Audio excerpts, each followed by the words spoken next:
ನೋನನ ಹೆಂಡತಿ. ಜೇಷಾಮ್ ಜಬುದೊರೆ. ಅಧ್ಯಾಯ 3.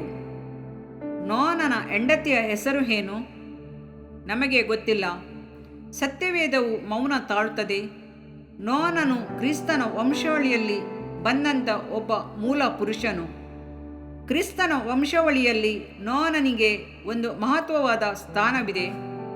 ಸತ್ಯವೇದದಲ್ಲಿ ನೋಹನ ಹೆಸರನ್ನು ಪದೇ ಪದೇ ನೋಡುತ್ತೇವೆ. ಆದರೆ ನೋಹನ ಹೆಂಡತಿಯ ಹೆಸರನ್ನು ಎಲ್ಲಿಯೂ ಕಾಣಲಾರೆವು. ನೋಹನ ಹೆಂಡತಿಯ ವಿಷಯವಾಗಿ 2 ಕಾರ್ಯಗಳನ್ನು ಸತ್ಯವೇದದಲ್ಲಿ ನಾವು ಕಾಣುತ್ತೇವೆ.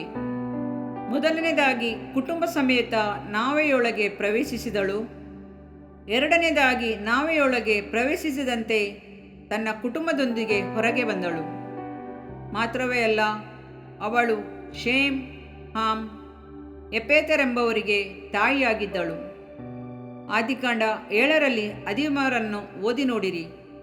ಆ ದಿನದಲ್ಲಿ ನೋಹನು, ಶೇಮ್, ಹಾಮ್, ಎಪೇತರೆಂಬ ಅವನ ಮಕ್ಕಳು, ಅವನ ಹೆಂಡತಿಯು, 3 ಮಂದಿ ಸೊಸೆಯರು ನಾವೆಯಲ್ಲಿ ಸೇರಿದರು. ಇದು ಒಂದು ರಮ್ಯವಾದ ಅನುಭವ. ಕುಟುಂಬದವರೊಂದಿಗೆ ನಾವೆಯಲ್ಲಿ ರಕ್ಷಿಸಲ್ಪಟ್ಟಿದ್ದು ನಿಜವಾಗಿಯೂ ಒಂದು ಭಾಗ್ಯಕರವಾದ ಅನುಭವವೇ. ಅದಕ್ಕಿಂತಲೂ ಭಾಗ್ಯಕರವಾದುದು ಕುಟುಂಬದವರೊಂದಿಗೆ ಪರಲೋಕದಲ್ಲಿ ಸೇರುವುದೇ ಆಗಿದೆ. ಯೆಹೋಶುವನು, ನಾನು ನನ್ನ ಮನೆಯವರು ಕರ್ತನನ್ನೇ ಸೇವಿಸುವೆವು ಎಂದು ಹೇಳುತ್ತಾನೆ. ಹೌದು, ಆಶೀರ್ವಾದವು ಕುಟುಂಬದಿಂದ ಪ್ರಾರಂಭವಾಗಿ ನಿತ್ಯದವರೆಗೂ ಇರುವುದು. ಅಪೊಸ್ತಲನಾದ ಪೌಲನು, ಕರ್ತನಾದ ಯೇಸುವಿನ ಮೇಲೆ ನಂಬಿಕೆಯಿಡು, ಆಗ ನೀನು ರಕ್ಷಣೆ ಹೊಂದುವಿ, ನಿನ್ನ ಮನೆಯವರು ರಕ್ಷಣೆ ಹೊಂದುವರು. ಅಪೊಸ್ತಲರ ಕೃತ್ಯ 16:31. ನೋನನು ಕರ್ತನನ್ನು ನಂಬಿದನು, ಕರ್ತನು ಅದನ್ನು ನೀತಿಯೆಂದು ಎಣಿಸಿದನು. ನೋಹನ ಹೆಂಡತಿ ಅವನೊಂದಿಗೆ ಸೇವೆಯಲ್ಲಿ ಭಾಗವಹಿಸಿದ್ದರಿಂದ ಅವಳು ಕುಟುಂಬ ಸಮೇತ ನಾವೆಯೊಳಗೆ ಪ್ರವೇಶಿಸುವ ಭಾಗ್ಯವನ್ನು ಪಡೆದಳು.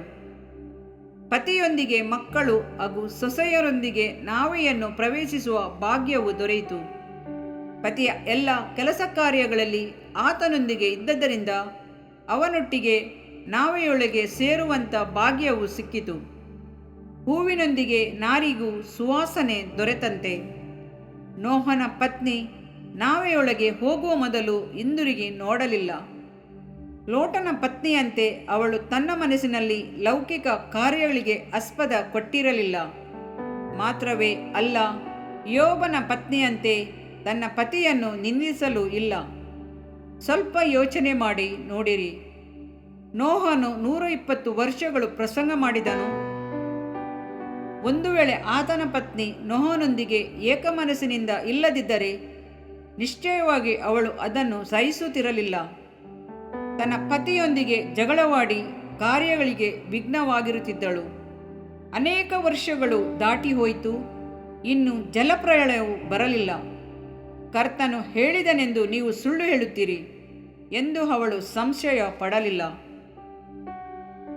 ಯಾವ ಪತ್ನಿಯೇ ಆಗಲಿ ತನ್ನ ಪತಿ ರಾತ್ರಿ ಹಗಲು ಪ್ರಸಂಗ ಮಾಡುವುದನ್ನು ಬಯಸುವಳೆ? ಯಾವ ಒಬ್ಬ ಪತ್ನಿಯೇ ಆಗಲಿ ತನ್ನ ಪತಿ ಇಷ್ಟೆಲ್ಲ ಖರ್ಚು ಮಾಡಿ ನಾವೆಯನ್ನು ಕಟ್ಟುವುದನ್ನು ಒಪ್ಪಿಕೊಳ್ಳುವಳೆ?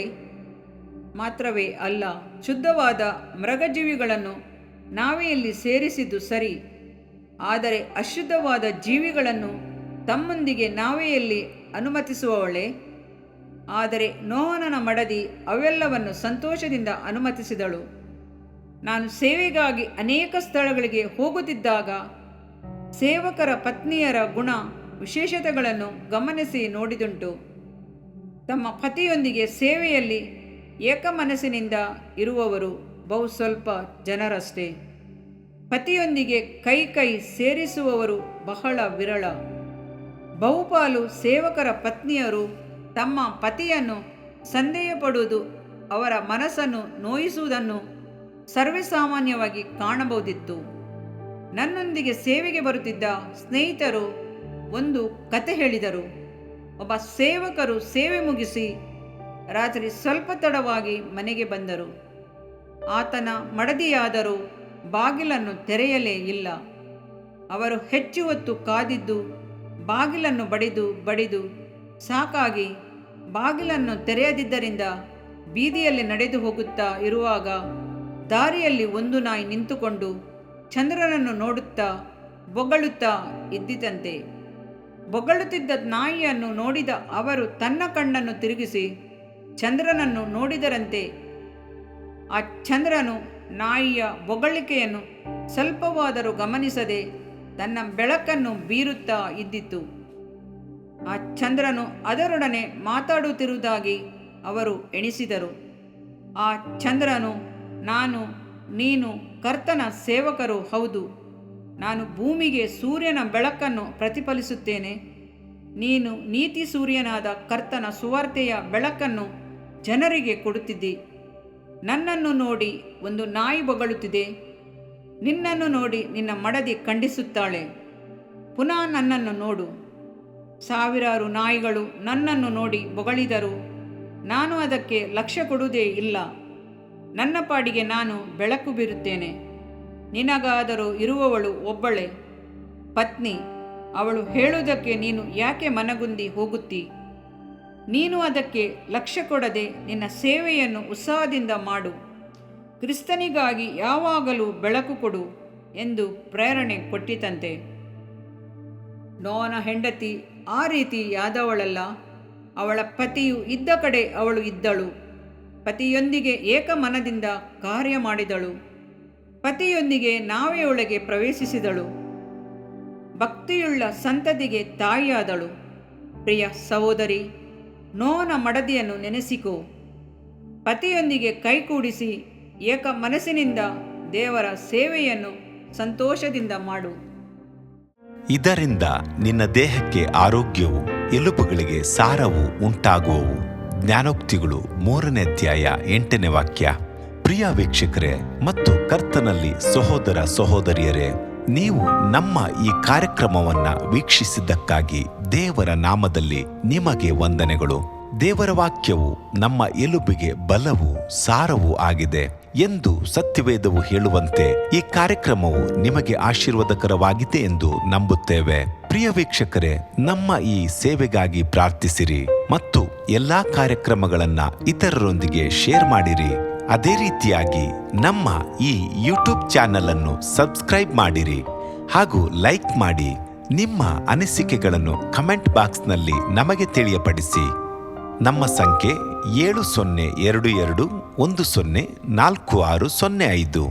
ಈ ಸಂಖ್ಯೆಗೆ ಕರೆ ಮಾಡಿರಿ. ಒಬ್ಬ ಪಾಪಿಯ ಪ್ರಾರ್ಥನೆ. ಯೇಸುವನ್ನು ರಕ್ಷಕನಾಗಿ ಅಂಗೀಕರಿಸಲು ಮಾಡಬೇಕಾದ ಪ್ರಾರ್ಥನೆ. ಪ್ರಿಯ ಪರಲೋಕದ ತಂದೆಯೇ, ಯೇಸುವಿನ ಹೆಸರಿನಲ್ಲಿ ನಾನು ನಿನ್ನ ಬಳಿಗೆ ಬಂದಿದ್ದೇನೆ. ನನ್ನ ಬಳಿಗೆ ಬರುವವರನ್ನು ನಾನು ತಳ್ಳಿಬಿಡುವುದೇ ಇಲ್ಲ. ಯೋಹಾನ 6:37 ಎಂದು ನಿನ್ನ ವಾಕ್ಯ ಹೇಳುತ್ತದಲ್ಲ. ಆದ್ದರಿಂದ ನೀನು ನನ್ನನ್ನು ತಳ್ಳಿಬಿಡದೆ ನನ್ನನ್ನು ಸೇರಿಸಿಕೊಳ್ಳುವಿ ಎಂದು ನನಗೆ ಗೊತ್ತಿದೆ. ಆದ್ದರಿಂದ ನಾನು ನಿನಗೆ ಸ್ತೋತ್ರ ಮಾಡುತ್ತೇನೆ. ನೀನು ನಿನ್ನ ವಾಕ್ಯದಲ್ಲಿ ನೀನು ಯೇಸುವನ್ನೇ ಕರ್ತನೆಂದು ಬಾಯಿಂದ ಅರಿಕೆ ಮಾಡಿಕೊಂಡು ದೇವರು ಆತನನ್ನು ಸತ್ತವರೊಳಗಿಂದ ಎಬ್ಬಿಸಿದನೆಂದು ಹೃದಯದಿಂದ ನಂಬಿದರೆ ನಿನಗೆ ರಕ್ಷಣೆಯಾಗುವುದು ಎಂತಲೂ ಕರ್ತನ ನಾಮವನ್ನ ಹೇಳಿಕೊಳ್ಳುವವರೆಲ್ಲರಿಗೆ ರಕ್ಷಣೆಯಾಗುವುದೆಂತಲೂ ಬರೆದಿದೆ. ರೋಮ 10:9-13ನೇ ವಾಕ್ಯ. ಯೇಸು ಕ್ರಿಸ್ತನು ದೇವಕುಮಾರನೆಂದು ನನ್ನ ಹೃದಯದಲ್ಲಿ ನಂಬುತ್ತೇನೆ. ನನ್ನನ್ನು ನೀತಿವಂತನನ್ನಾಗಿ ಮಾಡುವುದಕ್ಕಾಗಿ ಆತನು ಸತ್ತವರೊಳಗಿಂದ ಎಬ್ಬಿಸಲ್ಪಟ್ಟನು ಎಂದು ನಂಬುತ್ತೇನೆ. ನಾನು ಆತನ ನಾಮವನ್ನ ಹೇಳಿಕೊಳ್ಳುತ್ತೇನೆ. ಯೇಸುವೇ, ನೀನೇ ಕರ್ತನು. ತಂದೆಯೇ, ನೀನು ನನ್ನನ್ನು ರಕ್ಷಿಸಿದಿ ಎಂದು ನಾನು ನಂಬುತ್ತೇನೆ. ನಿನ್ನ ವಾಕ್ಯವು ಹೇಳುತ್ತದೆ, ಮನುಷ್ಯನು ಹೃದಯದಿಂದ ನಂಬುವುದರ ಮೂಲಕ ನೀತಿಯು ದೊರಕುತ್ತದೆ, ಬಾಯಿಂದ ಅರಿಕೆ ಮಾಡುವುದರ ಮೂಲಕ ರಕ್ಷಣೆಯಾಗುತ್ತದೆ. ರೋಮ 10:10. ನಾನೀಗ ನನ್ನ ಹೃದಯದಲ್ಲಿ ನಂಬುತ್ತೇನೆ ಹಾಗೂ ಯೇಸುವೇ ನನ್ನ ಕರ್ತನೆಂದು ಅರಿಕೆ ಮಾಡುತ್ತೇನೆ. ಆದುದರಿಂದ ನಾನೀಗ ರಕ್ಷಣೆ ಹೊಂದಿದ್ದೇನೆ. ಅಪ್ಪಾ ತಂದೆಯೇ, ನಿನಗೆ ಸ್ತೋತ್ರ. ಲೂಕನು ಬರೆದ ಸುವಾರ್ತೆ 11ನೇ ಅಧ್ಯಾಯದಲ್ಲಿ ಬರೆದಿರುವಂತೆ, ನಿಮ್ಮಲ್ಲಿ ತಂದೆಯಾದವನು ಮೀನನ್ನು ಕೇಳುವ ಮಗನಿಗೆ ಮೀನು ಕೊಡದೆ ಹಾವನ್ನು ಕೊಡುವನೆ? ಅಥವಾ ತತ್ತಿಯನ್ನು ಕೇಳಿದರೆ ಚೇಳನ್ನು ಕೊಡುವನೆ? ಹಾಗಾದರೆ ಕೆಟ್ಟವರಾದ ನೀವು ನಿಮ್ಮ ಮಕ್ಕಳಿಗೆ ಒಳ್ಳೆ ಪದಾರ್ಥಗಳನ್ನ ಕೊಡಬಲ್ಲವರಾದ್ರೆ ಪರಲೋಕದಲ್ಲಿರುವ ನಿಮ್ಮ ತಂದೆಯು ತನ್ನನ್ನು ಬೇಡಿಕೊಳ್ಳುವವರಿಗೆ ಎಷ್ಟೋ ಹೆಚ್ಚಾಗಿ ಪವಿತ್ರಾತ್ಮ ವರವನ್ನ ಕೊಡುವವನಲ್ಲವೇ ಅಂದನು. ತಂದೆಯೇ, ನೀನು ಕೇಳಿಕೊಳ್ಳುವವರಿಗೆ ಪವಿತ್ರಾತ್ಮನ ವರವನ್ನು ಹೇರಳವಾಗಿ ಕೊಡುವಾತನಾಗಿದ್ದಿ. ಆದ್ದರಿಂದ ನನ್ನ ಮೇಲೆಯೂ ನಿನ್ನ ಆತ್ಮನನ್ನು ಸುರಿಸಬೇಕಾಗಿ ಬೇಡಿಕೊಳ್ಳುತ್ತೇನೆ. ಕೀರ್ತನೆ 81:10 ಬರೆದಿದೆ, ಅಗಲವಾಗಿ ಬಾಯಿದೆರೆಯಿರಿ, ಅದನ್ನು ತುಂಬಿಸುವೆನು. ಕರ್ತನೇ, ನನ್ನನ್ನು ಪವಿತ್ರಾತ್ಮನಿಂದ ತುಂಬಿದಂತ ನೀನು ನನ್ನನ್ನು ಅನ್ಯ ಭಾಷೆಯ ವರದಿಂದಲೂ ತುಂಬುವವನಾಗಿದ್ದಿ ಎಂದು ನಂಬುತ್ತೇನೆ. ಅದರಂತೆ ನಾನು ನನ್ನ ಬಾಯಿಯನ್ನು ತೆರೆದು ನಿನ್ನ ಸ್ತೋತ್ರ ಮಾಡುವಾಗ ಅನ್ಯ ಭಾಷೆಯ ಅಭಿಷೇಕದಿಂದ ನನ್ನನ್ನು ತುಂಬುವವನಾಗಿದ್ದಿ ಎಂದು ನಂಬುತ್ತೇನೆ. ಈಗ ನೀವು ನಿಮ್ಮ ಬಾಯಿಯನ್ನು ತೆರೆದು ಮಾತನಾಡುವಾಗ ಪವಿತ್ರಾತ್ಮನು ನಿಮ್ಮ ಬಾಯಿಯನ್ನು ತನ್ನ ಭಾಷೆಯಿಂದ ತುಂಬುವವನಾಗಿದ್ದಾನೆ. ಇದು ದೇವರ ಭಾಷೆಯಾಗಿದೆ. ಈ ಅಭಿಷೇಕವನ್ನ ಹೊಂದಿಕೊಳ್ಳಲು ನೀವು ನಿಮ್ಮ ಸ್ವರವನ್ನ ಉಪಯೋಗಿಸಬೇಕು. ಅದರಿಂದ ನೀವು ನಿಮ್ಮ ಬಾಯನ್ನು ತೆರೆದು ದೇವರಿಗೆ ಸ್ತೋತ್ರ ಮಾಡುವಾಗ ದೇವರು ನಿಮ್ಮನ್ನು ಅನ್ಯ ಭಾಷೆಯ ವರದಿಂದ ತುಂಬುವವನಾಗಿದ್ದಾನೆ. ಪ್ರಿಯರೇ, ಈಗ ನೀವು ಪವಿತ್ರಾತ್ಮನಿಂದ ತುಂಬಲ್ಪಟ್ಟ ಆತನ ಪ್ರಿಯ ಮಕ್ಕಳಾಗಿದ್ದೀರಿ. ದೇವರ ನಾಮಕ್ಕೆ ಸ್ತೋತ್ರವಾಗಲಿ.